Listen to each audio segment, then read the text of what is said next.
Welcome to MiConvert.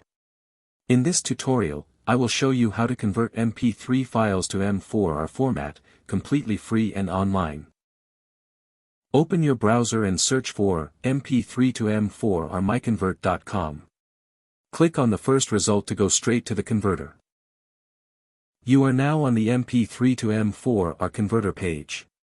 The interface is clean and easy to use. Let's upload a file. Click the Choose File button. A file picker will open. Select the MP3 file you want to convert, then click Open.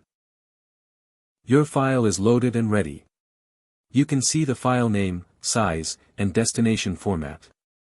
Click Convert now to start the conversion. The conversion is in progress. You can see the progress bar moving.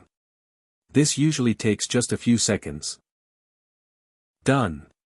Your file has been successfully converted.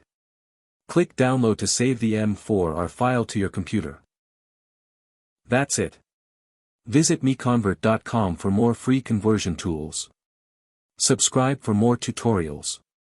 Thanks for watching.